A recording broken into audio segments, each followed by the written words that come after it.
ክቡራን ተመልካቾች ዜና ኢትዮጵያ 7 ሰዓት ሆኖ የአጀንዳ ጉዳዮችንና ሰፊ ቆይታ የሚያደርግበትን የተለያዩ ዘገባዎች ከሀገር ውስጥና ከውጭ አካቶ አሁን ተጀምሯል። አብራችሁን ስለምትሆኑ እናመሰግናለን።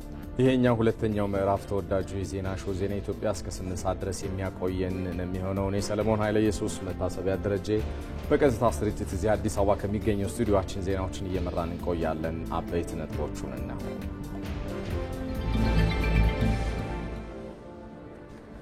በተለያዩ መስኮች ያከናወንን ያለነው የተቋማት ግንባታና ልማት ጥረታችን የሀገራችን ማንሰራራት ግልጽ ምልክት ነው ሲሉ ጠቅላይ ሚኒስትር አብይ አህመድ ተናገሩ።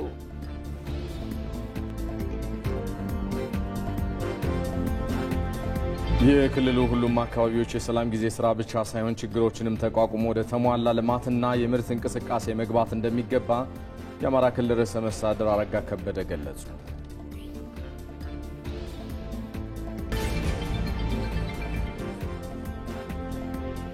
በትላንትናው ዕለት ስራ የጀመረው የአዲ በራህ የተሃድሶ ማሰልጠኛ ማዕከል ሰልጣኞች ከስልጠና በኋላ ሀገርን በሚጠቅም የልማት ስራ ላይ ለመሰማራት ያላቸውን ቁርጠኝነት ገለጹ።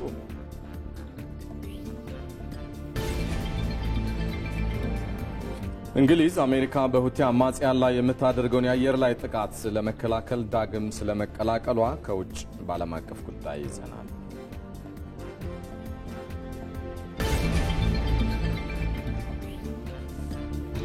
በስፖርት ዘገባችን ወደ ፓሪስ ተጉዘን ጨዋታውን ማሸነፍ የሚያስችል አቅም አለን ሲሉ አሰልጣኝ ማይክል አርቴታ ተናገሩ። የሚሉት የ7 ሰዓት የዜና ኢትዮጵያ አበይት ጉዳዮች ናቸው። የተወደዳችሁ እዚህ ሸጎሌ አካባቢ ከሚገኘው የኢቢሲ ስቱዲዮ በቀጥታ ስርጭት ከኛ ወደ እናንተ ከምትከታተሏቸው ዘገባዎች በተጨማሪ ባልደረቦቻችንና በመናነሳው የአጀንዳ ጉዳዮች ዙሪያ እንግዶች ተጨማሪ ምላሽና ማብራሪያ እየሰጡበት የሚቆዩ ይሆናል። በወፍ በረር ላስተዋውቃችሁ አባዲ ወይና ይታየኛል። የአዲስ አበባ ከተማ አስተዳደር የ9 ወራት የዕቅድ አፈጻጸም ግምገማ የምክር ቤቱን ውሎ የተመለከቱ ሀሳቦችን ዋና ሀሳቦችን የሚያጋራን ይሆናል። የኮምቦልቻ ከተማ አስተዳደር ዝቅተኛ ገቢ ላላቸው የማህበረሰብ ክፍሎች የመኖሪያ ቤት ገንብቶ አስተላልፏል። ይህንን ሁነት ሲከታተል የቆየው ዘጋቢያችን ይመራደም ሌላኛው መረጃ ሊያጋራን ከደቂቃዎች በኋላ ከኛ ጋር የሚቀላቀል ይሆናል። በብሔራዊ ተሃድሶ ኮሚሽን ዲሞቢላይዜሽን ዳይሬክተር ሌተናል ኮሎኔል ጎሳዬ ጥላሁን በተለይ በአጀንዳ ዘገባችን የታጠቁ ኃይሎችን ቀጣይ የህይወት ዕጣ ፈንታና መጻኢ ዕድላቸውን ሊወስን የሚችለውን ሀሳብ በተመለከተ በመናነሳው ጉዳይ ተጨማሪ ምላሽና ማብራሪያ የሚሰጡን ይሆናል። ከዚሁ ጉዳይ በተያያዘም በሰላም ላይ የሚሰራው ግሎባል ፒስ ባንክ የተሰኘ መንግስታዊ ያልሆነ ድርጅት ዋና ስራ አስፈጻሚ አርጋው አየለም ከሐዋሳ ስቱዲዮአችን ሌላኛው እንግዳችን ሆነው ቆይታ የሚያደርጉ ይሆናል። በምጣኔ ሀብት ጉዳይ ዙሪያ ለምናነሳው ሀሳብ ደግሞ ከጅማ ስቱዲዮ ነገሰ ታምራት ወደ በኋላ ላይ ተቀላቅለውን የምናነሳቸውን ጥያቄዎች ማብራሪያና ምላሽ እየሰጡባቸው ቆይታ የሚያደርጉ ይሆናል። አብራችሁን እንድትቆዩ አስቀድመን እንጋብዛለን። ወደ ያዝነው የሀገር ውስጥ ዘገባችን እናልፋለን። በተለያዩ መስኮች ያከናወንን ያለነው የተቋም ግንባታና ልማት ጥረታችን የሀገራችን ማንሰራራት ግልጽ ምልክት ነው ሲሉ ጠቅላይ ሚኒስትር አብይ አህመድ ተናገሩ። የስኬት በሁሉም መስኮች እየታየ ነው ያሉት ጠቅላይ ሚኒስትሩ የዚህ ስኬት አስገራሚ ምልክት የቡልቡላ ፓርክ ነውም ብለዋል። የጠቅላይ ሚኒስትሩን መልእክት ተከታትለን እንመለስ።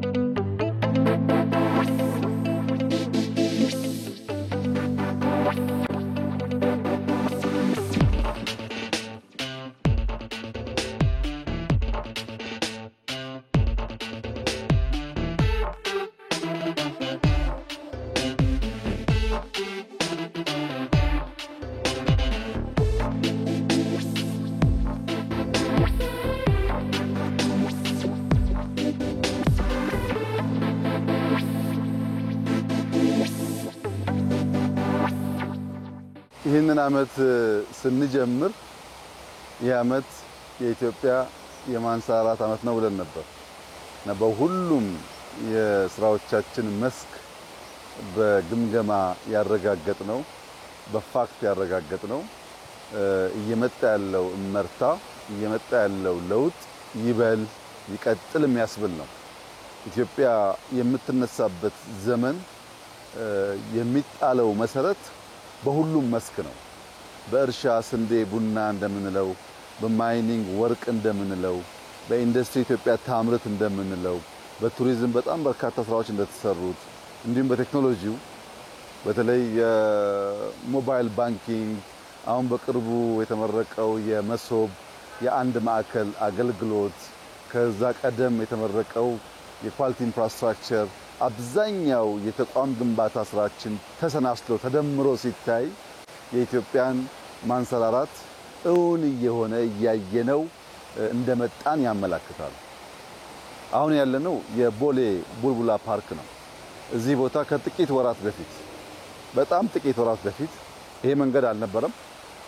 ከዚህ ኮንዶሚኒየም ፊት ለፊት የነበረው ቦታ ፓርኪንግ፣ መኪና ማከማቻ፣ ቆሻሻ መጣያ እውነት ለመናገር ለውድድር የማይመች ቦታ ነበር።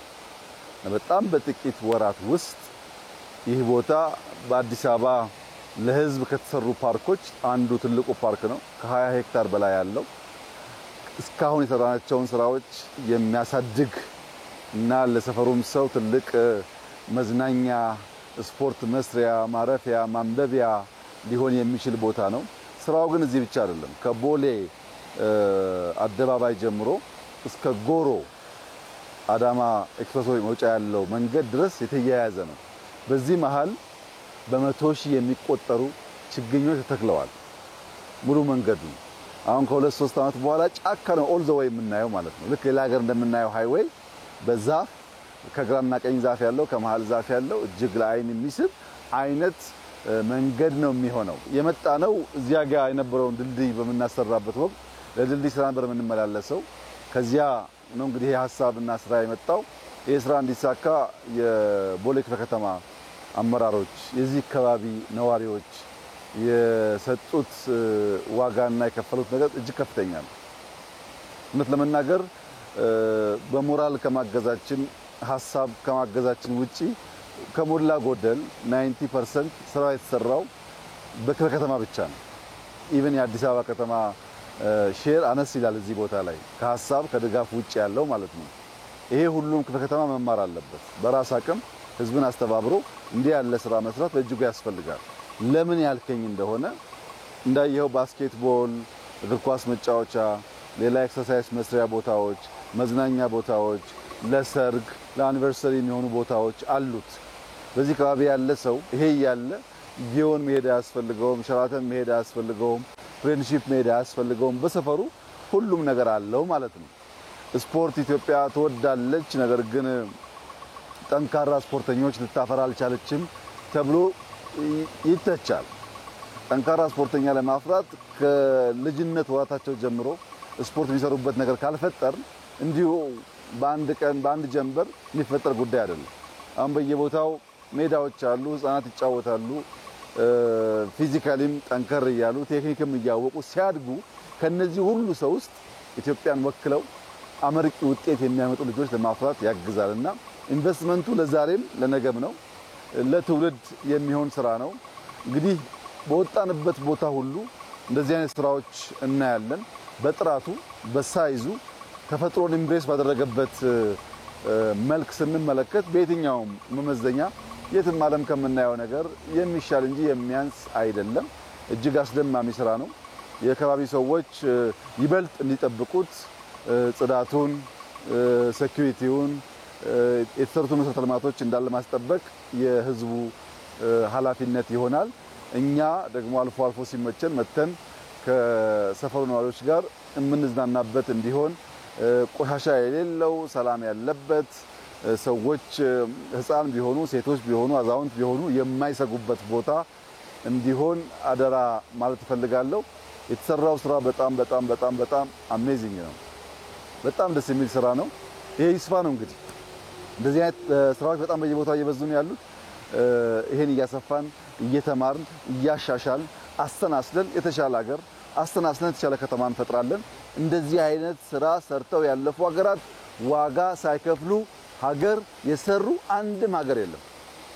ከአሜሪካ ጀምሮ ኦል ዘ ዌይ አደገ የሚባል ሀገር ቢኬድ ዋጋ ከፍሎ ትውልድ ዋጋ ከፍሎ ነው ሀገር የሚሰራው። እና ሀገር ለመስራት የሚከፈለውን ዋጋ ለልጆቻችን እንደሚደረግ ኢንቨስትመንት እያሰብን በቀና ልቦና ሀገራችንን እንድንሰራ እንድንገነባ አደራ ማለት ፈልጋለሁ።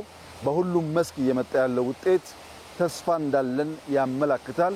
ይሄንን ደግሞ በየአመቱ አጠናክረን በርተን በመስራት የኢትዮጵያን ትንሳኤ እናረጋግጣለን የሚል ሙሉ እምነት አለኝ።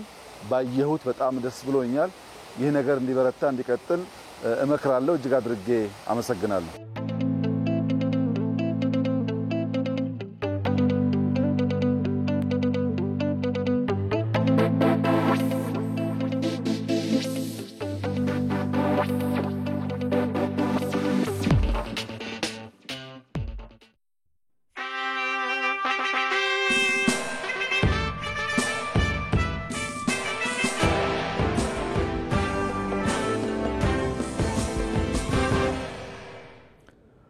እንቀጥላለን። በኮሪደር ልማቱ የተሰሩ መሰረተ ልማቶች የህዝቡን ፍላጎት ያሟሉ ናቸው ሲሉ የአዲስ አበባ ከተማ አስተዳደር ከንቲባ አዳነች አቤቤ የመዝናኛ ቦታዎች ያሉት ሁሉም ስፍራ የልማት ስራዎች ናቸው ሲሉ ገልጸዋል።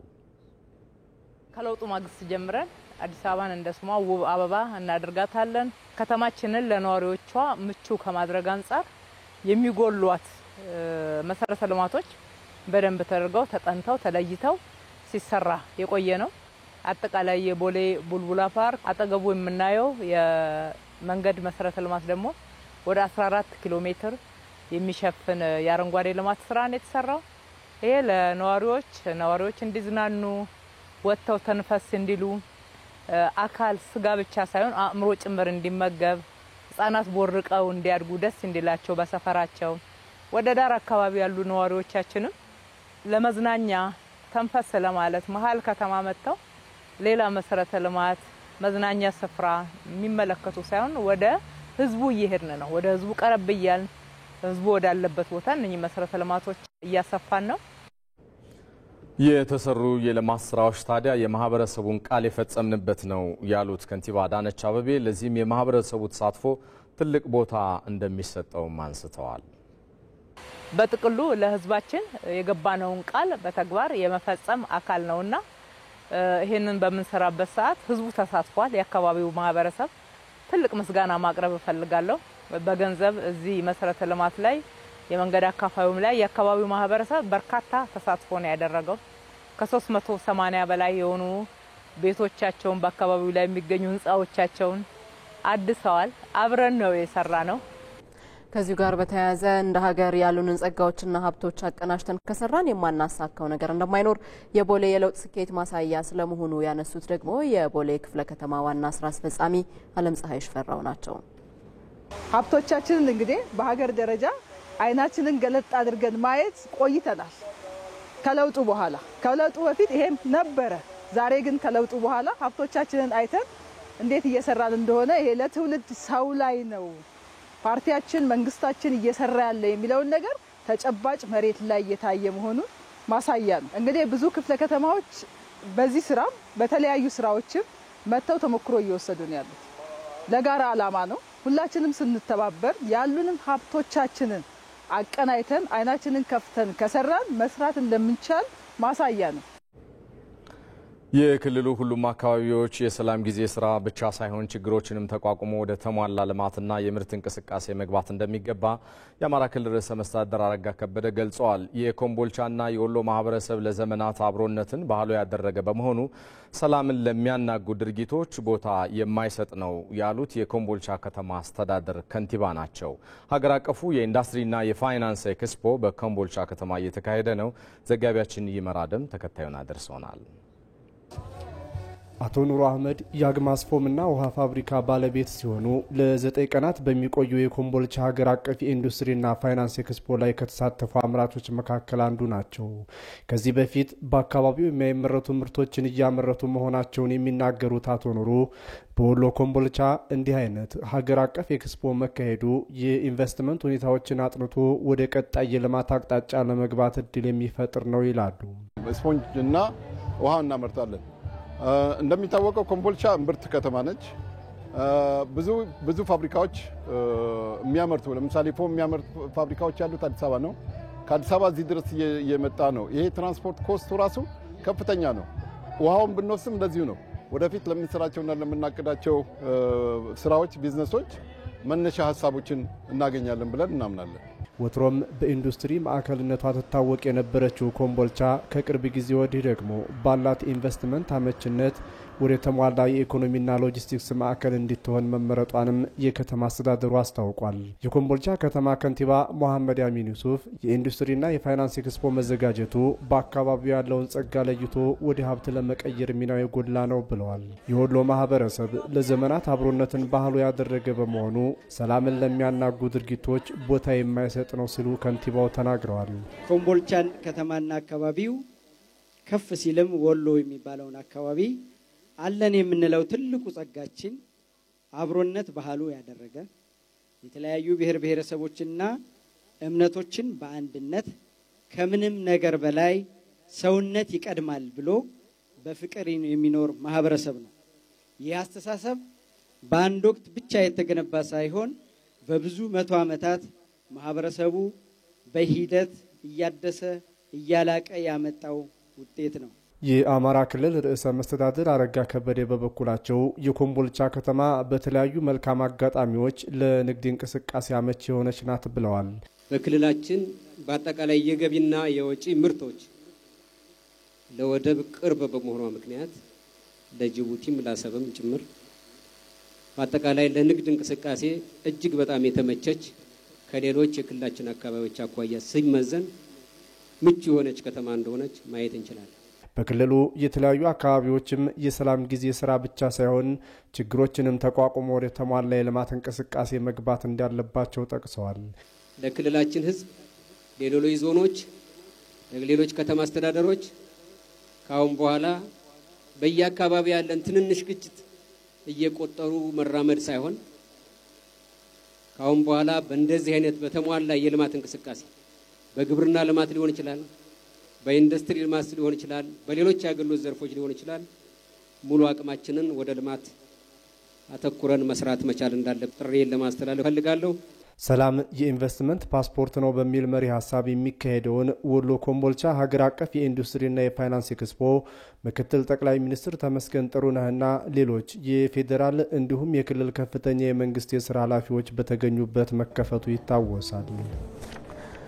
ተያያዥ ጉዳዮችን ማንሳታችንን እንቀጥላለን። የኮምቦልቻ ከተማ አስተዳደር ዝቅተኛ ገቢ ላላቸው የህብረተሰብ ክፍሎች የመኖሪያ ቤት ገንብቶ አስረከበ። በሌላ በኩል በኮምቦልቻ ከተማ በተለያዩ ዘርፎች ወደ ምርት የገቡ ፋብሪካዎችም ተመርቀዋል። ፋብሪካዎቹ የፓስታና መኮረኒን ጨምሮ ሌሎች ለምግብ ፍጆታዎችን የሚያመርቱ ስለመሆናቸውም ነው የተነገረው። በዚህ ጉዳይ ላይ ተጨማሪ መረጃዎችን ልንጋራ ባልደረባችን ይመር አደምን ከኮምቦልቻ በቀጥታ መስመራችን ላይ አግኝተነዋል። ይመር እንዴት ውለሃል? በኮምቦልቻ ከተማ ኢንቨስትመንትን ለማሳደግ በተለይ አሁን የተገነቡት ፋብሪካዎች ሚናቸው እንዴት ይገለጻል?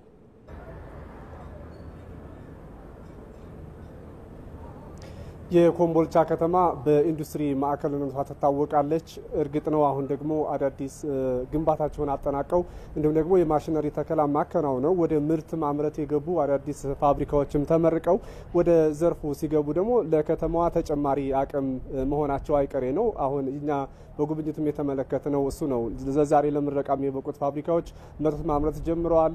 እኒህ የሚያመርቱት ምርት ደግሞ ከውጭ ገበያ የነበሩ እንደ ፓስታ፣ ማኮረኒና የስንዴ ዱቄትን የመሰሉ ለምግብ ፍጆታነት የሚውሉ ምርቶችን ነው እዚሁ አምርተው ለአካባቢው ገበያ ላይ በመዋልና የኑሮ ውድነቱንም በማረጋጋት በኩል ብዙ መጓጓዣ ያልወጣባቸውና እዚሁ አካባቢ ላይ በመሆኑ እንዲሁ የራሳቸውን አስተዋጽኦ የሚያበረከቱ ናቸው። እንግዲህ ይህንን ታሳቢ ያደረገ በኮምቦልቻ ከተማ ሀገር አቀፍ የኢንዱስትሪና የፋይናንስ ኤክስፖ እየተካሄደ ነው የሚገኘው። ትናንት ከፍተኛ የመንግስት የስራ ኃላፊዎች በተገኙበት ይፋ ተደርጎ ነው ዛሬ ሁለተኛ ቀኑን አስቆጥሯል። ይህንኑ ደግሞ ታሳቢ ያደረገ የአካባቢውን ጸጋ ለይቶ በሚገባ በማወቅ ወደ ልማት የመቀየርና ይህንኑም አከናውኖ ሰላምን እያጸኑ ኮምቦልቻ ከተማ የሚገባትን እድገት እንድትጎናጸፍና እንድታስመዘግብ የሚያስችላት ነው።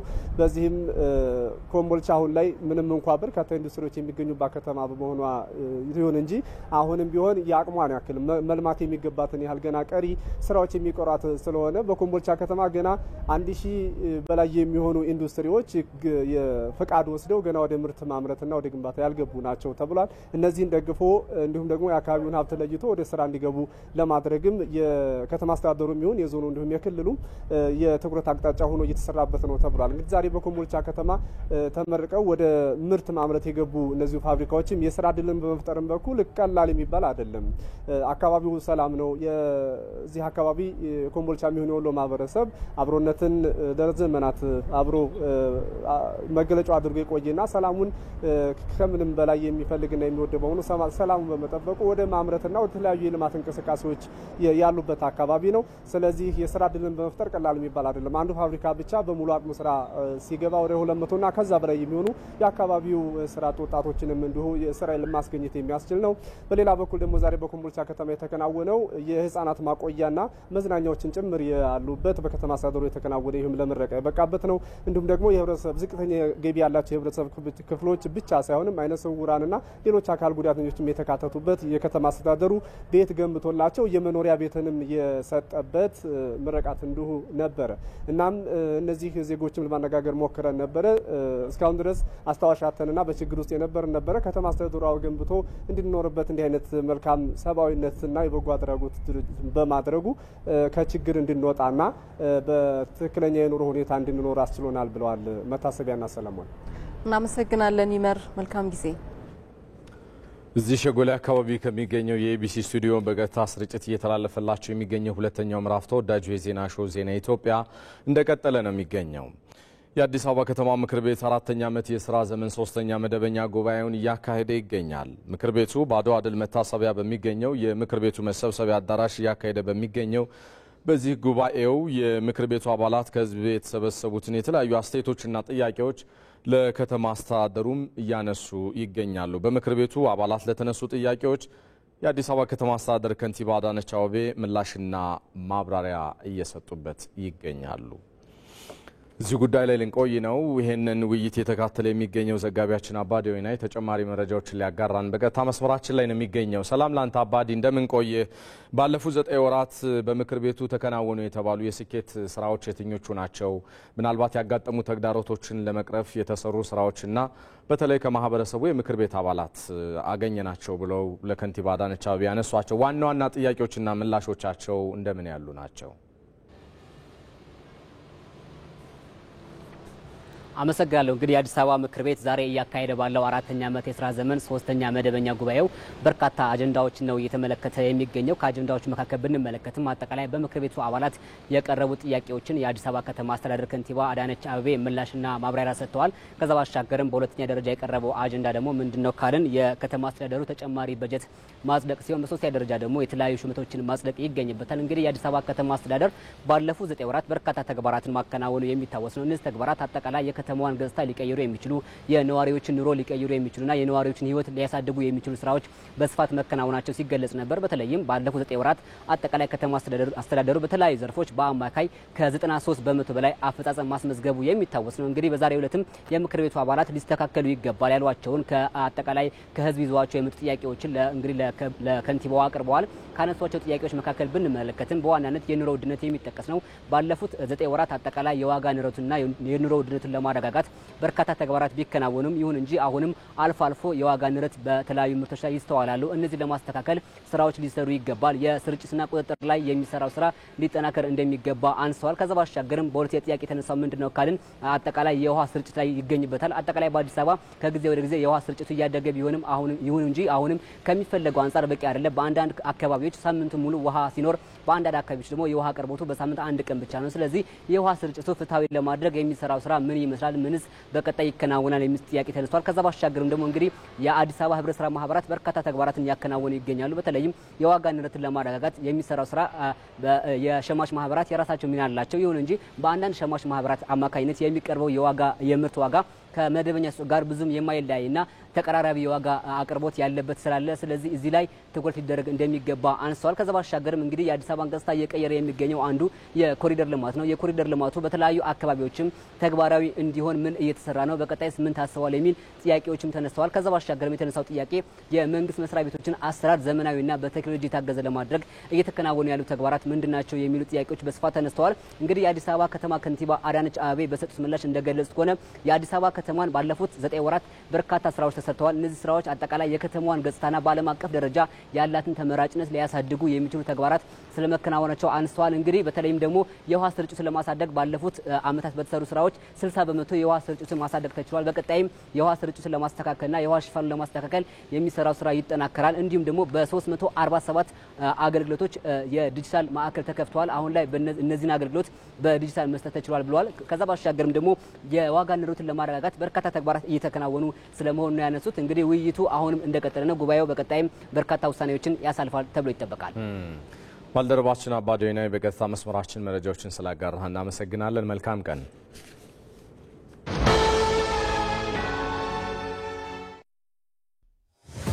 የሚሰራ ሰው ጊዜ አይበቃውም። ስለዚህ ረጅሙን ጉዳይ በዘዴ ያሳጥረዋል። ወራዊ የአገልግሎት ክፍያዎቹን በቀላሉ ሲቢ ብር ፕላስ ያስታውሰዋል። ታታሪዋ ወጣት ቀኗ ይብቃቃላታል። የትምህርት ቤት ክፍያዋን ለመክፈል ሲቢ ብር ፕላስ ፍጥነት ያላብሳታል። የፈጠነ አንድ ጉድ በሥራ የተጠመደው ያሳተና የኮንዶሚኒየም ብድር ክፍያውን የሚፈጽመው በሲቢ ብር ፕላስ ነው። ግብር ለመክፈል መውጣት መውረድ ቀረ። ይኸው ክፍያ ቀለለ። የትኛውንም ክፍያ ለመክፈል ካሉበት ሳይነሱ ካሰቡት ይድረሱ። የተሻሻለው የሲቢ ብር ፕላስ መተግበሪያ አዳዲስ ነገሮችን አካቶ ሕይወታችሁን ሊያቀል ካላችሁበት ደርሷል። ሲቢ ብር ባሉበት ሁሉ አለ። የኢትዮጵያ ንግድ ባንክ ሁሌም የሚተማመኑበት ባንክ።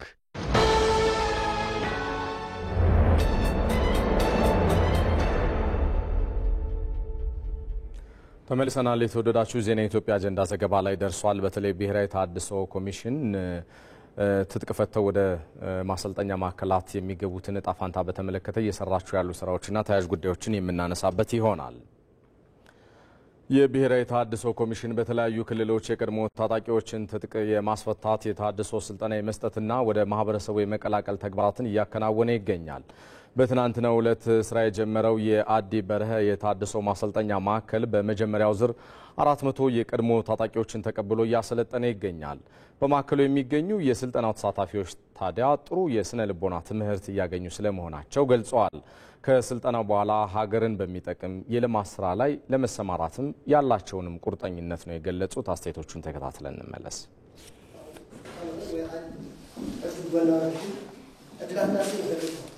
ጥሩ ነው ስልጠናው። ያው ዶርምም ተሰጥቶናል፣ መኝታ ቤት ተሰጥቶናል። ያው አሁን ደግሞ የፒኤስኤስ ስልጠና ወይም ደግሞ የስነ ልቦና ስልጠና እየወሰድኩ ነኝ። ያው ከዛሬ ጀምረን ያው ስልጠናውን እየተከታተልን እንገኛለን። ያው ከስልጠና በኋላው ያው ለሀገራችን ሰላም ይጠቅማል የሚል አስተሳሰብ ይዘን ከህብረተሰቡ ጋር ተቀላቅለን ያው ከማህበረሰባችን ጋር በሰላም ኑረን ያው ከጦርነቱ በፊት እንደነበረ ኖርማል ህይወታችንን እንመራለን ብዬ ገምታለሁ። የስነ ልቦና ትምህርት እየተሰጠን ነው። ይሄ ትምህርት ደግሞ በጣም ቆንጆ ነው። እኛ ደግሞ ያው እኔ ደግሞ ከነበረ የጦርነቱ አስከፊ የሆነ አሁን ደግሞ ወደዚህ ወደ ተሃድሶ ስልጠና ገብተን አሁን ደግሞ እኔም ደግሞ ያው ለህዝቤና ለስድራዬም በጥሩ ሁኔታ እንዲመራ እቅድ አለኝ። አሁን የሚሰጠን ያለው ስልጠና ግን በጣም ቆንጆ ነው። የነበረው ጦርነት ያው መጥፎ ነው። ያው ጦርነት ጥሩ አይደለም። ጦርነት አውዳማኝ ነው። ያለፈው ጦርነት ጥሩ አልነበረም። አሁን ግን ከዛ ወጥተን አሁን ወደ ስልጠና ወደ ዲዲአር ከገባን በኋላ ግን ያው ጥሩ ነው። ከዛ ወጥተን ደግሞ ከህብረተሰቡ ጋር ተቀላቅለን ያው ባለን ሙያና ባለን አቅም ጥሩ እንሰራለን ብለን አሳለን። ስለዚህ አሁን የሳይኮሎጂ ትምህርት ነው የተማርነው ያለን። በጣም ጥሩ ነው የነበረው። በፊት የነበረው አውዳሚ ጦርነቱም አሁን ጥሩ ስልጠና ነው የሚያካሂደው ያለን። አሁን ከዛ ወጥተን ወደ ህብረተሰቤ ተቀላቅዬ ባለብኝ አቅም ወይም ስራ መስራት እወዳለሁ ማለት ነው። በተያያዘ ለቀድሞ ተዋጊዎች ስልጠና በመስጠት ወደ ማህበረሰቡ የመቀላቀል ተግባር በትግራይ ክልል በስፋት እየተከናወነ መሆኑን የብሔራዊ ተሃድሶ ምክትል ኮሚሽነር ብርጋዴር ጀነራል ድርቤ መኩሪያ ተናገሩ። ከዚህም ባሻገር ሌሎች ማህበራዊ ጉዳዮች የፕሪቶሪያ ስምምነት አካል መሆናቸውንና ከትግራይ ክልል ጋር በመሆንም ኮሚሽኑ በርካታ ተግባራትን በማከናወን ላይ ስለመሆኑ ገልጸዋል። ሞቢላይዜሽን ስራው ከፕሪቶሪያ ስምምነት መካከል አንዱ ዲዲአር መተግበር ነው። ሌሎች ፖለቲካዊ ጉዳዮች፣ መልሶ ግንባታ ስራዎች፣ ማህበራዊ ጉዳዮች አሉበት። እዛ ውስጥ ትልልቅ ሰብአዊ መብት ጉዳዮች ሁሉ አሉበት። እነዚህን አካቶ ጎን ለጎን የዲሞቢላይዜሽን ስራ፣ የዲስአርማመንት ስራ፣ መልሶ የማቋቋም ስራ ትልቅ ኃላፊነት የተሞላበት ተግባር በመሆኑ ይሄን ሊያስኬድ የሚችል በኮሚሽን ደረጃ መንግስት አቋቁሞ ስራ እየሰራ ነው። ከትግራይ ክልል ጋር በጣም በቅርበት ተቀናጅተን በጣም ብዙ ስራዎች ጥሩ ስራዎችን እየሰራን ጀምረናል። እያሰፋን አሁን ወደ 3ኛው የዲሞቢላይዜሽን ማዕከላችን ነው እየመጣን ያለ ነው።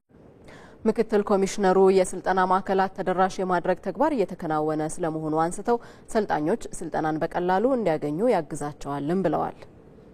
የምዕራብ ዞኖችና የማዕከላዊ ዞንን በቅርበት ለማገልገል ብሎ ታስቦ የተገነባ ነው። ክቡር ጀነራል ታደሰም ያሁኑ የክልሉ ፕሬዝዳንት በተደጋጋሚ ጠይቁን ነበር። ሰው መንገላታት የለበትም ከሽሬ ወደ መቀሌ ዳጋ ሐሙስ።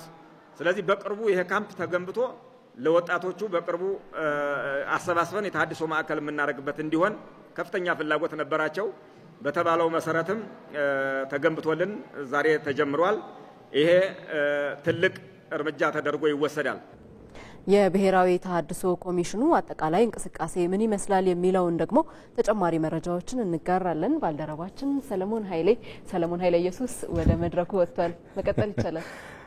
እሺ፣ አመሰግናለሁ መቲ። የብሔራዊ ተሃድሶ ኮሚሽን እንግዲህ ቀደም ሲል በመግቢያችን ላይ በአጀንዳ ዘገባችን ይዘነው ስንመጣ የተቋቋመበት ዋነኛው ዓላማ ትጥቅ የማስፈታት ትጥቅ የፈቱትን የተለያዩ ስልጠናዎች ሰጥቶ ደግሞ ሀገርን ወገንን ሊጠቅም በሚችል ደረጃ ስምሪት በሚያገኙበት መንገድ የተለያዩ ስልጠናዎችን መስጠትና እነሱን ማቋቋም የሚል ነው። በዘላቂነት በዋናነት በደንብ ቁጥር 525 2015 ሲቋቋም በተሻሻለው ደንብ ቁጥር 415 እና 2016 እንደዚሁ በአዋጅ ሲቋቋም የተለያዩ ኃላፊነቶችም የተሰጡበት ነው። የቀድሞ ታጣቂዎች እንግዲህ ትጥቅ ማስፈታት፣ ዲሞቢላይዜሽን ማድረግ፣ መልሶ ማቋቋም ሲባል እንግዲህ በሚፈልጉት የስራ መስክ እንዲሰማሩ ከመንግስትና መንግስታዊ ካልሆኑ ተቋማት ጋር በተለያዩ ጊዜያቶች ሲሰራበት የቆየ ተግባር ነው። እነዚህን ተግባራት አጠናክሮ በማስቀጠል እነሱን መልሶ ማቋቋም በሚሉ ሀሳቦች ላይ በአዋጅ የተቋቋመ ነው። በህዝብ እንደራሴዎች ምክር ቤት የቀድሞ ተዋጊዎች የተመዘገቡት እንግዲህ በ7 ክልሎች ነው። በ7 ክልሎች ውስጥ ከ371 ሺህ በላይ የሚሆኑ ዜጎች ትጥቃቸውን ፈተው ወደ ማዕከል ስልጠና እንዲወስዱ ማድረግ ተችሏል። የሚያስፈልገው ወጪ እነዚህን ሙሉ በሙሉ ለማቋቋም እንግዲህ ከፍ ያለ ገንዘብ እንደሆነ ተጠቅሷል። ላብነት በዶላር ለመጥቀስ ያክል 760 ሚሊዮን ዶላር በላይ ያስፈልጋል ሙሉ በሙሉ እነዚህን ዜጎች ለማቋቋም እንደማለት ነው። የዲሞቢላይዜሽንና መልሶ ማቋቋም ስራ እንግዲህ በ2 ዓመታት ጊዜ ውስጥ ሙሉ በሙሉ ይጠናቀቃል ተብሎ ነው ሲቋቋም ኃላፊነቱን ወስዶ ሲሰራበት የቆየው። በመጀመሪያው ምዕራፍ እስካሁን ድረስ እንግዲህ ከተሄደባቸው ርቀቶች መካከል 75000 የሚሆኑት በትግራይ ክልል ትጥቅ ፈተው ወደ ስልጠና ማዕከላት ገብተዋል። ህዳር 12 2017 ዓ.ም ጀምሮ ነው እንግዲህ የትጥቅ ማስፈታትና አጠቃላይ እነሱን የማቋቋም ስልጠናዎችን የመስጠት የማደራጀት ስራዎች ሲሰሩ የቆዩት። የተሃድሶ ማዕከላት በመቀሌ፣ በዕደጋ ሐሙስና በአድዋ ከተሞች የሚገኙ ናቸው። በተለያዩ የሀገራችን አካባቢዎች አሁንም ትጥቅ ያልፈቱ ነፍጥን እንደ አማራጭ አድርገው የሚንቀሳቀሱ ኃይሎች አሉ። እነሱን ሙሉ በሙሉ ትጥቅ ፈተው ወደ ሰላም አማራጭና ሀገሪቱ ማህበራዊ ረፍት በሚሰማባት መንገድ ላይ መቋቋም እንዳለባት ከአዋጁ ከተነሳው አዋጅና ከሚሰራው ስራ መገንዘብ ይቻላል የሚሉት ሀሳቦች ዋና ዋናዎቹ ናቸው። መቴ እናመሰግናለን ሰለሞን። ይህንኑ ጉዳይ ይዘን ነው ተመልካቾቻችን የምንቀጥለው። እንግዶችን ጋብዘንላችኋል።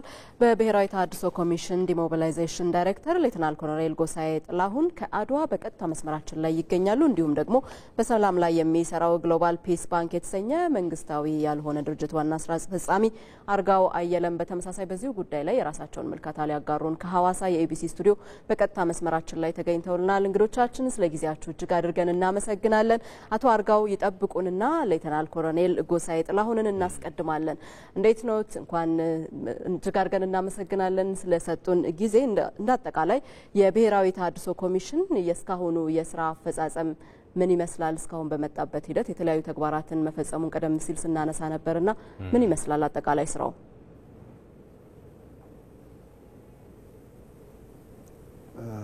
ለተሰጠኝ እድል በድጋሚ በጣም አመሰግናለሁ። እንግዲህ ብሔራዊ ተሃድሶ ኮሚሽን ከተቋቋመ ጊዜ ጀምሮ የተለያዩ ስራዎችን ሲሰራ በቆየቱ ይታወሳል። በዚህም መሰረት ወደ ተግባር ምዕራፍ ከተሸጋገረ በኋላ 371 ሺህ በላይ ቀድሞ ታጣቂዎችን በሀገር ደረጃ ዲሞቢላይዝ ለማድረግ እቅድ ይዞ እየሰራ ይገኛል። በዚህም መሰረት በትግራይ ክልል እና ሌሎች 6 ክልሎች የቀድሞ ተዋጊዎችን ዲሞቢላይዝ የማድረግ ስራ የእቅዱ አካል አድርጎ እየሰራ ይገኛል። በመሆኑም አሁን ይህንን የተግባር ምዕራፍ ከጀመርን በኋላ በትግራይ ክልል ብቻ በሁለት ማዕከላት ስራችንን ስንሰራ መቆየታችን ይታወሳል።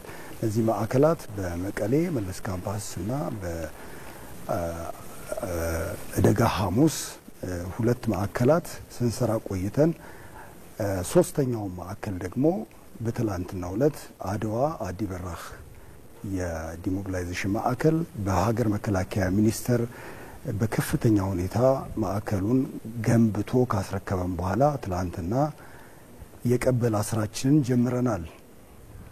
በዚህ መሰረት እስካሁን ድረስ በነበረን ሂደት በክልሉ ከ20 ሺህ በላይ የቀድሞ ተዋጊዎችን ዲሞቢላይዝ የማድረግ ስራ ሰርተናል። ይህም ተግባራዊ ውጤት እያመጣ መሆኑን ማየት ችለናል። አመሰግናለሁ። ሌተናል ኮሎኔል፣ ሌላው እንግዲህ የሚነሳው በተለይ ኮሚሽኑ የስራ አፈጻጸም ስኬታማ ለማድረግና ዘላቂ ሰላምን ለማስፈን የሚያስፈልጋችሁ ድጋፍ አለ። ቀደም ሲል በገንዘብም በዶላር የጠቀስነው አሃዛዊ ቁጥር አለና ከማን ምን ይጠበቃል? ሙሉ በሙሉ ወደ ሰላማዊ እንቅስቃሴ እንዲመጡ ከመጡ በኋላ ደግሞ ስልጠና ወስደው ራሳቸውን በሚፈልጉት የሙያ መስክ እንዲሰማሩ በማድረግ በኩል የሚጠበቀው ድጋፍ ከማን ምንድን ነው? እንግዲህ ብሔራዊ ተሃድሶ ኮሚሽን እንደሚታወቀው ሲቋቋም በዋናነት ተልዕኮ የተለያዩ ባለድርሻ አካላትን በማስተባበር የቀድሞ ተዋጊዎችን ከነበሩበት ወደ ማህበረሰቡ እንዲቀላቀሉ ምቹ ሁኔታ የመፍጠር ሲሆን በሀገር ደረጃ ስንመለከተው በፌዴራል ደረጃ የተለያዩ ሚኒስቴር መስሪያ ቤቶች እንዲሁም የተለያዩ ተቋማት እዚህ ላይ ድርሻ አላቸው። እስካሁን በመጣንበት ርቀትም ከፍተኛ ሚና ሲጫወቱ የነበሩና አሁን ለደረስንበት ውጤት የራሳቸውን ሚና ሲጫወቱ የነበሩ የፌዴራል መንግስት ተቋማት አሉ። በክልል ደረጃ ደግሞ የክልል የተለያዩ ባለድርሻ አካላት ይህንን ስራ ለማሳለጥ ብሔራዊ ተሃድሶ ኮሚሽን በራሱ ብቻውን የሚያደርገው ነገር ባለመሆኑ ይህንን ከኛ ጋር በመሆን እየሰሩ የሚገኙ ይኖራሉ አሉም። እንደገና በታች በወረዳ ደረጃ ምክንያቱም ዲዲአር ስንል ከመሳሪያ ካስረከበ በኋላ በዲሞቢላይዜሽን ሂደት ውስጥ አልፎ ወደ ማህበረሰቡ ከተቀላቀለ በኋላ እዛ በዘላቂነት የማቋቋም ስራ ስለሚሰራ ሄደው የሚቀላቀሉበት ማህበረሰብም ይህንን ሁኔታ እንዲገነዘብና ለዚህ አስፈላጊውን አስተዋጽኦ እንዲያደርግ የሚሰሩ ስራዎች አሉ። እነዚህ በሀገር ደረጃ ስንመለከታቸው እየተሰሩ የሚገኙ አሁን ወደፊትም መሰራት ያለባቸው ናቸውና በሌላ በኩል ስንመለከተው እንግዲህ ሰላም ላይ የሚሰሩ የተለያዩ ሀገራት፣ ቀጠናዊ ድርጅቶች፣ ዓለም አቀፍ ድርጅቶችም የዚህ ድርሻ ባለድርሻ ናቸው። ምክንያቱም ቅድም እንደተጠቀሰው በርካታ ሀብት የሚፈልግና የበርካታ ሙያዎች ተሳትፎ የሚጠይቅ በመሆኑ የነዚህ አካላት ድርሻ ሁልጊዜም የሚጠበቅ ነው። እስካሁንም በጣም ጥሩ በሚባል ደረጃ እየሰራንበት እንገኛለን። የብሔራዊ ተሃድሶ ኮሚሽኑ ቀጣይ የስራና የትኩረት አቅጣጫስ ምንድን ነው የሚሆነው? እንግዲህ እንደሚታወቀው ብሔራዊ ተሃድሶ ኮሚሽን ወደዚህ ስራ ሲገባ ከ371,000 በላይ የቀድሞ ተዋጊዎችን ዲሞቢላይዝ ለማድረግ ወደ ስራ ገብቷል። እነዚህን ይሄ ቁጥር ከፍተኛ ቁጥር ነው። ይህን ቁጥር በአንድ ጊዜ ዲሞቢላይዝ የማድረግ ቅድም ያልናቸው እጥረቶች አሉ፣ የሀብት እጥረት መሰል ስራዎች አሉ። ስለዚህ ያንን ነገር ለማስተዳደር በተለያዩ 4 ፌዞች ከፋፍለን ስራዎችን እየሰራን እንገኛለን። አሁን የምንገኝበት ምዕራፍ የመጀመሪያው ምዕራፍ ነው። በትግራይ ክልል 75,000 ቀድሞ ተዋጊዎችን ዲሞቢላይዝ የማድረግ ነው። ስለዚህ የመጀመሪያው በቀጣይ ልንሰራ ያሰብነው ይህንን ቁጥር አሁን ከ20,000 በላይ ደርሰናል። ይህን ቁጥር በማጠቃለል የመጀመሪያው ምዕራፍ መዝጋት ጎን ለጎን ለዚህ ስራ እና ለቀሪው ዲሞቢላይዝ ለሚሆነው ኃይል የሚያስፈልግ ሀብት ማሰባሰብ ጎን ለጎን ደግሞ ከማህበረሰቡ ጋር ከሚመለከታቸው ባለድርሻዎች ጋር ይህንን ስራ በቀጣይነት ግብ ላይ ለማድረስና በሀገር ደረጃ ዘላቂ ሰላምን ማረጋገጥ የሚያስችል ስራ መስራት ለመልሶ መቋቋም በዘላቂነት የሚሆኑ ስራዎች ላይ እየሰራ እንገኛለን። የወደፊት እቅዳችን ይህን ይመስላል ባጭሩ። በብሔራዊ ተሃድሶ ኮሚሽን የዲሞቢላይዜሽን ዳይሬክተር ሌተናል ኮሎኔል ጎሳዬ ጥላሁን ከአድዋ በቀጥታ መስመራችን መረጃዎችን ስላጋሩን እናመሰግናለን። መልካም ቀን ይሁን።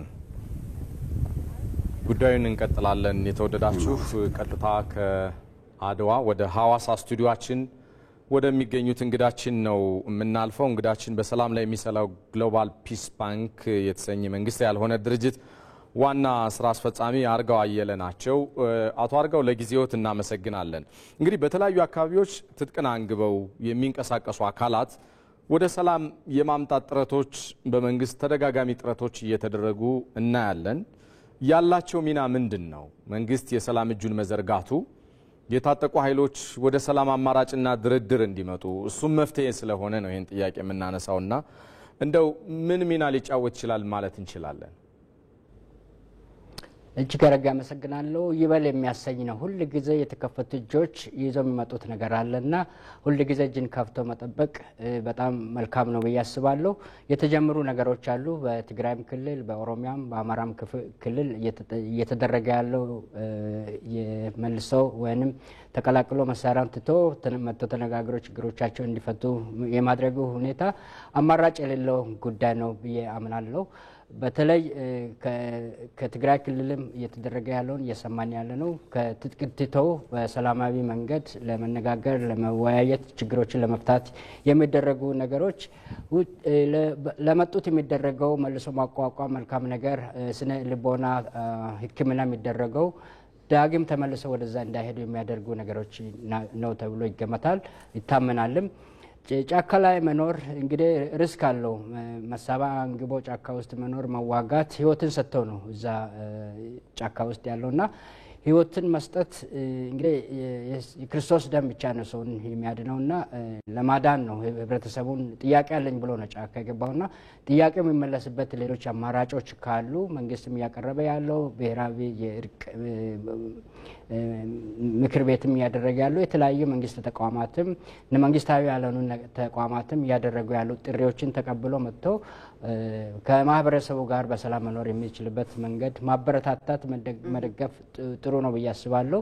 ከዚህ ውጪ ሌላ አማራጭ የለንም። በጦርነት የምናደርገው ሰላም የለም ብዬ አምናለሁ። አቶ አርጋው ከዚሁ ጋር ተያይዞ አሁንም በተለያዩ የሀገሪቱ አካባቢዎች ላይ ትጥቅ አንግበው የሚንቀሳቀሱ ኃይሎች አሉ። እነዚህ ኃይሎች ታዲያ ሰላማዊ በሆነ መንገድ ጥያቄዎቻቸውን እንዲያነሱ የሚያደርጉ የውይይት መድረኮች አሁን እየተጀመሩ ነው። ሀገራዊ ምክክር ኮሚሽኑም እያደረገ ያለውን ጥረት እዚህ ላይ ማንሳት እንችላለንና እነዚህ እንቅስቃሴዎች ዘላቂ ሰላምን በማረጋገጥ ሂደት ውስጥ ምን አይነት ሚና ይኖራቸዋል? እጅግ አድርጌ አመሰግናለሁ። እንግዲህ መንግስት በተደጋጋሚ ጥሪዎችን ማቅረብ አለበት ብዬ አስባለሁ። እንግዲህ ያሉ ችግሮቻችን ለመፍታት ተቃዋሚ መሳሪያ ይዘው ጫካ ውስጥ ያሉት እንግዲህ ቁጭ ብሎ ለመነጋገር ሁሉ ጊዜ ውጭ ሀገር መሄድ የለባቸውም። በውጭ ሀገር ዜጎችና መንግስታት መደረግ የለበትም። ለዚህም ጉዳይ ወደ ፕሪቶሪያ መሄድ አለብኝ ብዬ አላስብም። የሀገራችን ችግር ነው። ከሀገር ውጭ ያለ አይደለም። ከቦርደር ውጭ ያሉ ችግሮች ስላይደሉ ሀገራችን ውስጥ ያሉ እንን ሊፈቱ የሚችሉ ተቋማቶች መበረታታት መኖር አለበት ብዬ አስባለሁ። አሁን ኢትዮጵያ ውስጥ የተቋቋመው የሃይማኖት ካውንስሉ ትልቅ ድርሻ ሊኖረው ይገባል ብዬ ነው የማስበው። የናሽናል ዲያሎጉ እንዳለ ሆኖ የተለያዩ ተቋማቶች አሉ፣ የተለያዩ ማህበራቶች አሉ፣ የሙያ ማህበረሰብ አለ፣ የመሐንዲሶች አሉ፣ የህግ እነዚህ ማህበራቶች በሙሉ እነዚህ ጥሪዎችን በማድረግ እነዚህን ሁል ጊዜ በማነጋገር ሁል ጊዜ በመለመን ሁል ጊዜ በመጠየቅ ተስፋ ሳንቆርጥ እንግዲህ ስንት ጊዜ እንጠይቃለን ተብሎ ሊባል ይችላል። እንግዲህ 7 ጊዜ 70 ብሏል ክርስቶስ ራሱ። ስንት ጊዜ ይቅር ይላል? 7 ጊዜ 70 ማለት 490 ነውና በተደጋጋሚ ጥያቄ በማቅረብ ምክንያቱም እዛም ያሉ ወንድሞቻችን ናቸውና እዚህም ያሉ እዛም ያሉ ወንድሞቻችን ስለሆነ እንግዲህ መብት ሊሆን የሚችለው ሁላችንም ማድረግ የሚገባንን ብናደርግ ጥሩ ነው። ይሄ ለመንግስት ብቻ የሚተው ነገር አይደለም፣ መንግስት ብቻ የሚያቆመው ነገርም አይደለም። ሁላችንም ማድረግ የሚገባንን እንደ ግለሰብም እንደ ማህበረሰብም ማድረግ አለብን ብዬ አስባለሁ። መልካም እናመሰግናለን። የግሎባል ፒስ ባንክ ዋና ስራ አስፈጻሚ አርጋው አየለ ስለሰጡን ማብራሪያ መልካም ቀን ይሁንልዎት። አመሰግናለሁ።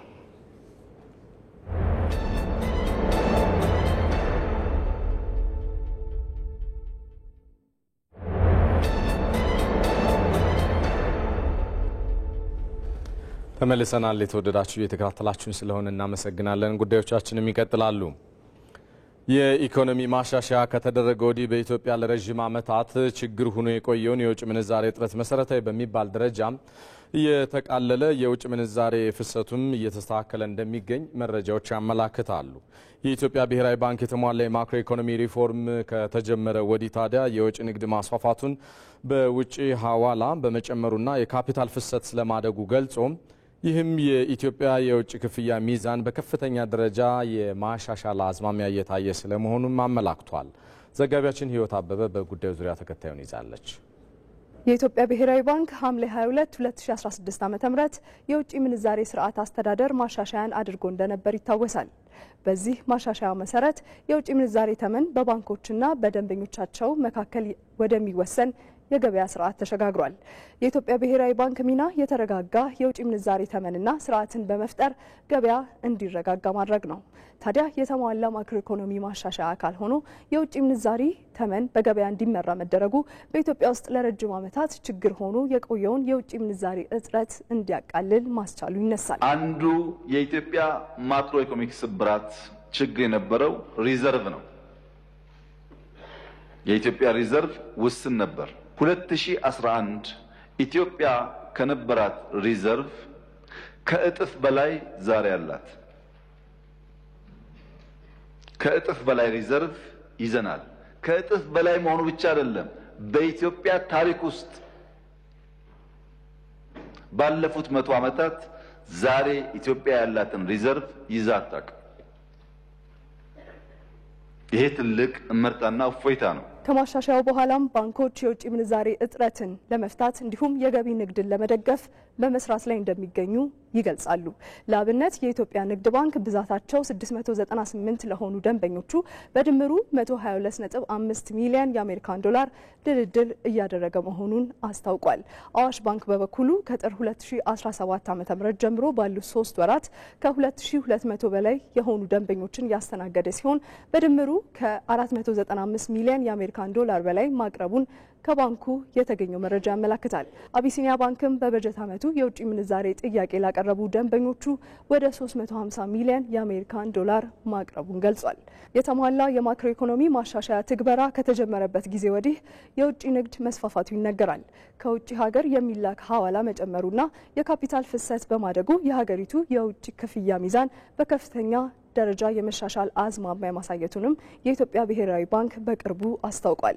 በከፍተኛ መጠን እያደገ ካለው የውጭ ምንዛሬ ግኝት አንጻር የኢትዮጵያ ብሔራዊ ባንክ ለ2 ወራት በመደበኝነት በየ2 ሳምንቱ የውጭ ምንዛሬ ሽያጭ ጨረታዎችን ለማካሄድ መወሰኑም ይታወሳል። ይህም በብሔራዊ ባንክ እየተከማቸ ያለውን የውጭ ምንዛሬ የተወሰነው መጠን ለግሉ ዘርፍ ለማቅረብና የማዕከላዊ ባንኩን የገንዘብ ፖሊሲ ዓላማ ለማሳካት ይረዳል ተብሎለታል። የኢትዮጵያ ብሔራዊ ባንክ የውጭ ምንዛሬ አቅርቦትን ለማሻሻልና የተረጋጋ የውጭ ምንዛሬ ተመን እንዲኖር ለማስቻል በየ2 ሳምንቱ ግልጽ የውጭ ምንዛሬ ጨረታ የሚያካሄድ ሲሆን ይህም ለተከታታይ ወራቶች የሚቀጥል ሲሆን ቢያንስ የያዝነው በጀት ዓመት መጨረሻ ድረስ የሚቀጥል ይሆናል። ለእያንዳንዱ ጨረታ የሚቀርበው የውጭ ምንዛሬ መጠን የሚወሰነው በወቅቱ ያለውን የውጭ ምንዛሬ ፍላጎት በማገናዘብ ይሆናል። መረጃዎች እንደሚያሳዩት ከኢኮኖሚ ማሻሻያ ትግበራው በኋላ የኢትዮጵያ ብሔራዊ ባንክ የመጠባበቂያ የውጭ ምንዛሬ ክምችት በ200 በመቶ እንዲጨምር አስችሏል። እስከ ህዳር 2017 ዓ.ም የባንኩ ክምችት ከማሻሻያው በፊት ከነበረው 1.4 ቢሊዮን ዶላር ወደ 3.4 ቢሊዮን ዶላር አድጓል። በዚህ ዓመት ከግብርና፣ ከማዕድን፣ ከኢንዱስትሪና ኤሌክትሪክ የተገኘው የውጭ ንግድ ገቢ በከፍተኛ መጠን አድጎ በ9 ወራት 4.5 ቢሊዮን ዶላር ደርሷል።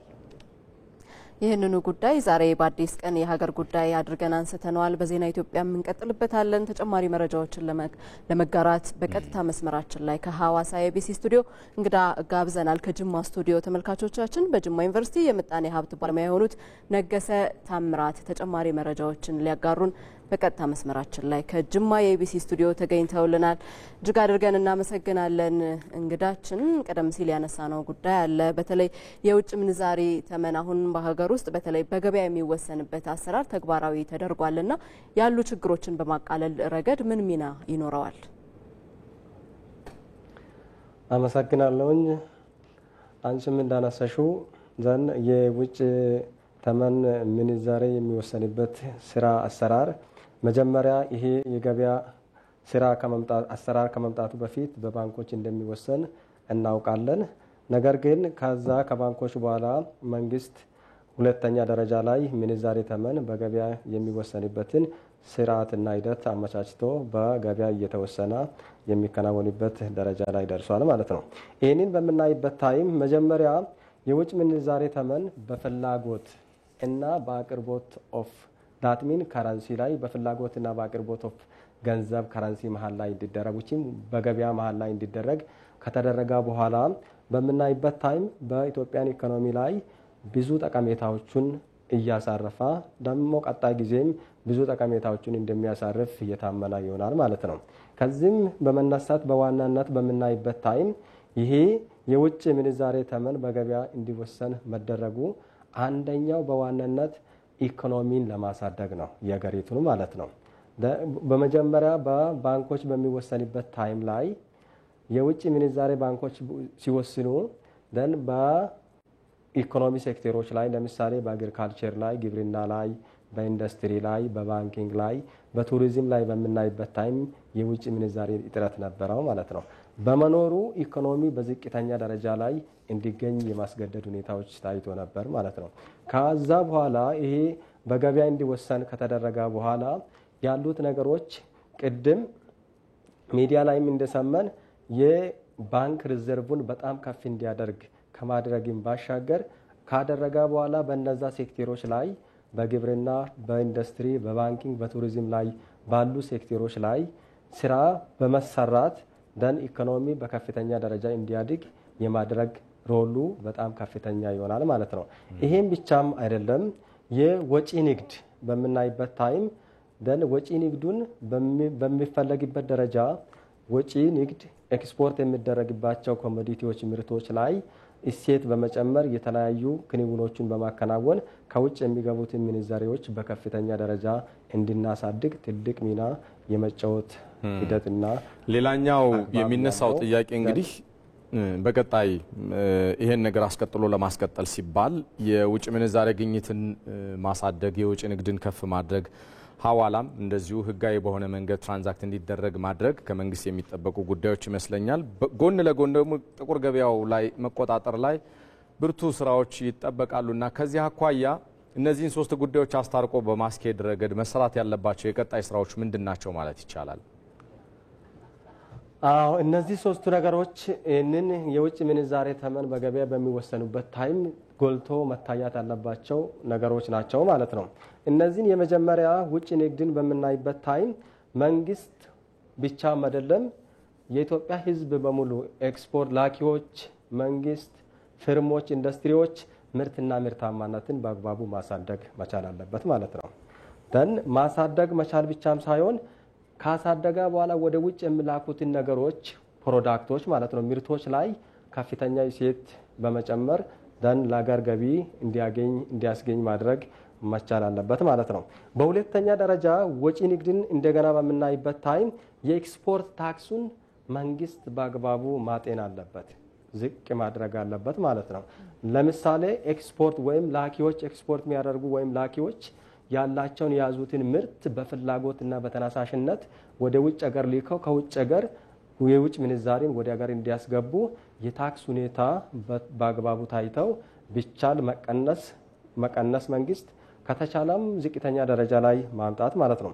ሌላኛው በዚህ ላይም እንደገና በምናይበት ታይም ወጪ ንግድ በአግባቡ መንግስት መቆጣጠር አለበት። መንግስት ብቻም አይደለም የሚመለከታቸው አካላት በሙሉ መቆጣጠር አለባቸው ማለት ነው። ምክንያቱም ላኪዎች ፕሮዳክቱን ምርቱን ከሀገር አወጥተው በተባለ ቦታ ላይ ወስደው እየሸጡ ነው ወይም የማጭበርበር ሁኔታዎች እየታዩ ነው ወይ የሚለውን ነገር መንግስት በትክክል ክትትል የሚያደርግ ከሆነ ደን አንደኛው እነዚህን ነገሮች ቀርፈን የውጭ ምንዛሬን በገበያ ወስነን ኢኮኖሚ እድገቱን ማምጣት የምንችልበት አንደኛ ሚንስ ይሆናል ማለት ነው። ወደ ሐዋላ ላይ በምንመጣበት ታይም ሐዋላን አትራክቲቭ ማድረግ አለበት መንግስት። ምክንያቱም ለሀገር የውጭ ምንዛሬ በገበያ በሚወሰንበት ታይም ኢኮኖሚ እድገት ለማምጣት ይሄኛው ሐዋላን ከፍ ማድረግ በሐዋላ ሲስተም የሚዘዋወሩትን ገንዘቦቹን እና በሐዋላ መንገድ የሚዘዋወሩትን ሪሚታንሱን መንግስት በሐዋላ በኩል ከፍ እንዲል ዘን የሐዋላን አትራክቲቪቲውን መጨመር አለበት ማለት። ይህንን ስናወራ ጠንካራ የገንዘብ ዝውውር በሐዋላ በኩል እንዲከናወን ማድረግ አለበት ማለት ነው መንግስት። በሁለተኛ ደረጃ በምናይበት ታይም በሐዋላ ላይ የወለድ መጠኑን ማሳደግ አለበት መንግስት። ወለድ መጠኑ በሐዋላ በኩል በሚዘዋወረው ገንዘብ ላይ የሚያድግ ከሆነ ሰዎች፣ ላኪዎች፣ ሌሎች አካላትም ወደ ጥቁር ገበያ አይሳተፉም ማለት ነው። ሰዎቹን ላኪዎቹን ከጥቁር ገበያ ለመከላከል መንግስት ይህንን ነገር ማድረግ አለበት ማለት። እናም ሪሚታንሱን በሐዋላ በኩል ማበረታታት አለበት መንግስት። ይህንን ካወራን በኋላ መልካም እናመሰግናለን። በጅማ ዩኒቨርሲቲ የምጣኔ ሀብት ባለሙያ ነገሰ ታምራት ከጅማ የኢቢሲ ስቱዲዮ በቀጥታ መስመራችን ላይ ተገኝተው ለሰጡን ማብራሪያ መልካም ቀን። እናመሰግናለን። እንቀጥላለን። ይህ ዜና በቀጥታ እየተላለፈላቸው የሚገኘው ከኢትዮጵያ ቴሌቪዥን ዋናው ስቱዲዮ ነው። ከውጭ የመራረጥናቸው ጉዳዮችን እናጋራችሁ። እንግሊዝ አሜሪካ በሁቲ አማጽያን ላይ የምታደርገውን የአየር ላይ ጥቃት ዳግም ተቀላቀለች።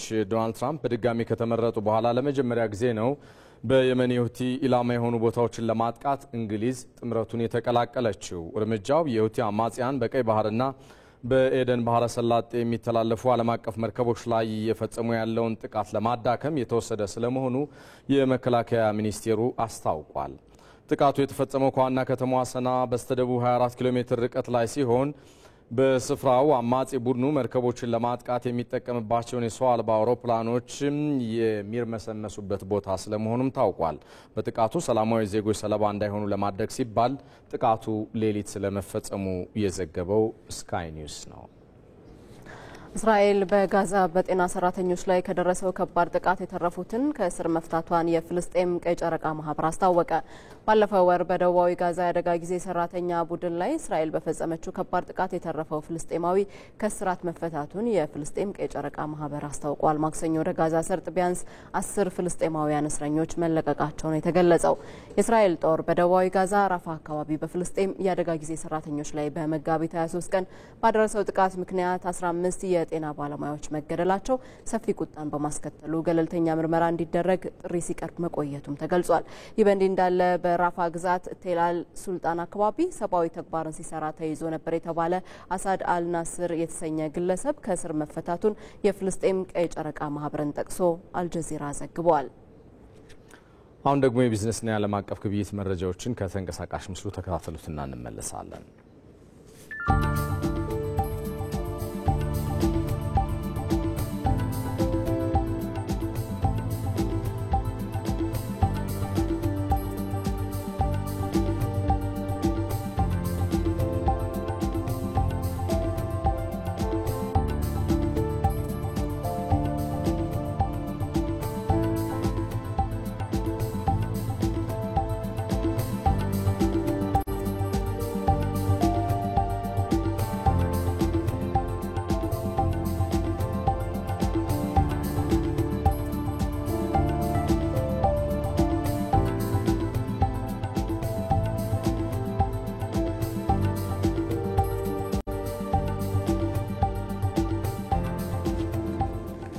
ወደ ስፖርት ዘገባችን ስናልፍ ወደ ፓሪስ ተጉዘን ጨዋታውን ማሸነፍ የሚያስችል አቅም አለን ሲሉ አሰልጣኝ ማይክል አርቴታ ተናገሩ። በአውሮፓ ቻምፒየንስ ሊግ የግማሽ ፍጻሜ ጨዋታ አርሰናል በሜዳው በፒኤስጂ 1-0 በሆነ ውጤት ተሸንፏል። ዮሴፍ ሽሙዬ ገና የመጀመሪያው አጋማሽ ላይ ነን። ማይክል አርቴታ ከትናንቱ ምሽት ጨዋታ በኋላ የተናገሩት ነው። በኤምሬትስ ፓሪስ ሰን ጀርመን የገጠመው አርሰናል ገና በጨዋታው መጀመሪያ በተቆጠረበት ግብ 1-0 ተሸንፏል። ኦስማን ደምቤሌ ደግሞ ለአርሰናል የመልሱን ጨዋታ ከባድ ያደረገችውን ግብ ከመረብ አሳርፏል። መድፈኞቹ በተለይም በመጀመሪያው አጋማሽ የጨዋታ ብልጫ ተወስዶባቸውም ተስተውሏል። ሪያል ማድሪድን በደርሶ መልስ ሲረቱ ቁልፍ የነበረው ቶማስ ፓርቴ በትናንቱ ጨዋታ ለመኖሩ ለአርሰናል ያጎደለው ብዙም ነበር። በዚህ አስገዳጅ ምክንያት አሰልጣኝ ማይክል አርቴታ ሚካኤል ሜሪኖን ወደ ቦታው ለመመለስ ተገደዋል። ዴክላን ራይስም ቢሆን ሪያል ማድሪድ ላይ 2 ግቦችን ሲያስቆጥር በ8 ቁጥር ሚና ከሳጥን እስከ ሳጥን የመጫወት ዕድል ተሰጥቶት ነበር። ትናንት ግን በ6 ቁጥር ሚና የመሃል ተከላካይ አድርገው ማጫወት ነበረባቸው። ጠንካራ የመሃል ክፍል ያለው ፓሪስ ሰን ጀርመን በፈጣን የመልሶ ማጥቃት አርሰናል ላይ ጫና መፍጠርም ችሏል። ከመድፈኞቹ ጋር ስኬታማ ዓመት እያሳለፈ የሚገኘው ጁሪያን ቲምበረም ትናንት በካቪቺ ክቫርትሼሊያ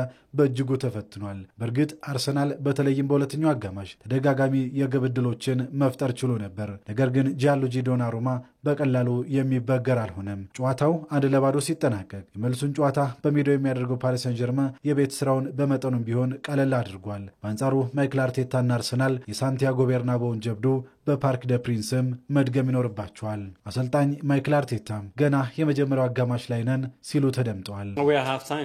ገና የመጀመሪያው አጋማሽ ላይ ነን። ሪያል ማድሪድን 3-0 ማሸነፋችንን አስታውሱ። አሁንም ወደ ፓሪስ ተጉዘን ጨዋታውን ማሸነፍ ነው ያለብን። ይህንን የማድረግ ደግሞ አቅሙ አለን። የዛሬው ጨዋታ በሁለት ምርጥ ቡድኖች መካከል የተደረገና በአጨራረስ የተሻለው ቡድን ያሸነፈበት ነው። በመልሱ ጨዋታ የቶማስ ፓርቴ ከጉዳት መመለስ መድፈኞቹ ውጤቱን ለመቀየር በሚያደርጉት ተጋድሎ ትልቅ ሚና እንደሚኖረውም ይጠበቃል። እንደ አርሰናል ሁሉ የመጀመሪያውን የሻምፒዮንስ ሊግ ዋንጫ ለማሳካት እየተፋለመ የሚገኘው ፓሪስ ሰን ጀርመን ጥንካሬ ግን የሚካድ አይደለም። የቀድሞዎቹ የአርሰናል ተጫዋቾች ቴሪ ሄነሪና ስቱዋርት ሮብሰንን ጨምሮ ብዙዎች በኤምሬትሱ ጨዋታ ፓሪስ ሰን ጀርመን ከአርሰናል በሁሉም ረገድ የተሻለው ቡድን እንደነበረ መስክሯል። አሰልጣኝ ሉዊስ ኤንሪኬ ደግሞ ድሉና ሙገሳው ሳያዘናጋን ፓሪስ ላይ ባዶ ለባዶ እንጀምራለን ብሏል። ዛሬ ለማሸነፍ ገብተን እቅዳችንን አሳክተናል። ለሁለተኛው ጨዋታም ይህንኑ ማድረግ ነው የምንፈልገው። ጨዋታው ከአርሰናል ጋር እንደመሆኑ መጠን በዛሬው ድል አንመጻደቅም። አርሰናል በሰከንድ ታሪክ መስራት የሚችል ቡድን እንደሆነም እናውቃለን። ስለሆነም በከፍተኛ ጥንቃቄ የምናደርገው ጨዋታ ይሆናል።